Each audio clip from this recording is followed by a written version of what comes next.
दिल्ली को प्रदूषण से निजात दिलाने के लिए लागू किए गए ऑड इवन फॉर्मूले की।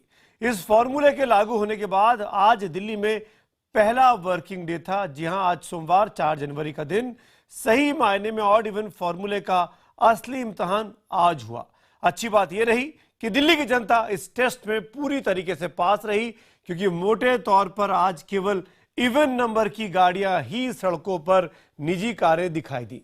लेकिन जिस प्रदूषण के खात्मे के लिए या कम करने के लिए यह फॉर्मूला लाया गया था, उस पर कोई खास फर्क नहीं पड़ा। अब दिल्ली सरकार इसके लिए पूरे एनसीआर में चलने वाली गाड़ियों और साथ साथ कंस्ट्रक्शन को जिम्मेदार बता रही है।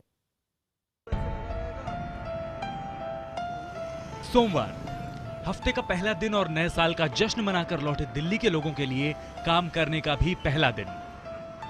सोमवार दिल्ली सरकार की ऑड इवन योजना का तीसरा दिन, लेकिन भीड़ के लिहाज से सबसे बड़ा और पहला दिन था। आज इवन नंबर की गाड़ियां यानी 0, 2, 4, 6, 8 नंबर की गाड़ियां सड़कों पर चल रही थी।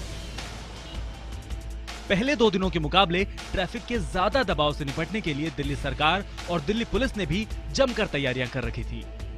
हालांकि रोज के मुकाबले आज सड़कों पर 2 पहिया वाहनों की संख्या ज्यादा दिखी, लेकिन दिल्ली सरकार अपनी पीठ थपथपाने में लग गई है। दिल्ली वालों की इच्छा पर अग्नि परीक्षा छोटी पड़ गई है और लोगों की इच्छा भारी पड़ी है। आज दिल्ली में वर्किंग डे होने के बावजूद बड़े पैमाने पर लोगों ने आज इवन नंबर की गाड़ियां जो है आज सड़कों पर उतारी है। 0, 2, 4, 6, 8, 10 नंबर की गाड़ियां इस सड़क पर दिख रही हैं। सोमवार को दिल्ली की सड़कों पर कुल 7,143 बसें चली। दिल्ली के 408 स्कूलों ने 1,799 बसें देने का वादा किया था, लेकिन सोमवार को 125 स्कूलों की 366 बसें ही सड़क पर उतर पाईं। 283 स्कूल 1433 बसें देने का वादा करके मुकर गए। हालांकि दिल्ली के डिप्टी सीएम मनीष सिसोदिया ने दावा किया कि तमाम मुश्किलों के बावजूद ऑड इवन फॉर्मूला सफल हो गया। दिल्ली की जनता को जितनी तारीफ की जाए, जितनी बधाई दी जाए, उतनी कम है। सर, आपको लगता है दिल्ली को भी अब अपनी सांस के और जहरीला बनाने से रोकना होगा? सबको भूमिका निभानी थी और सबने भूमिका निभाई है। सरकार ने, पुलिस ने, लोगों ने, कार ओनर्स ने। पिछले 3 दिनों तक ज्यादातर सरकारी दफ्तरों की छुट्टी के चलते सड़क पर गाड़ियों की तादाद कम थी, लिहाजा राजधानी में प्रदूषण का स्तर कम ज्यादा होता रहा। प्रदूषण का सामान्य स्तर 100 माइक्रोन तक माना जाता है, लेकिन सोमवार को दिल्ली के ज्यादातर हिस्सों में प्रदूषण का स्तर शाम 4 बजे आनंद विहार में 677, सिविल लाइंस में 390, पंजाबी बाग इलाके में 385, मंदिर मार्ग के क्षेत्र में 465 और आरके पुरम में 514 माइक्रोन मापा गया। यानी कुल मिलाकर हकीकत दिल्ली सरकार के दावे के उलट है। आंकड़ों के मुताबिक दिल्ली में प्रदूषण के स्तर में कोई खासा असर नहीं पड़ा है।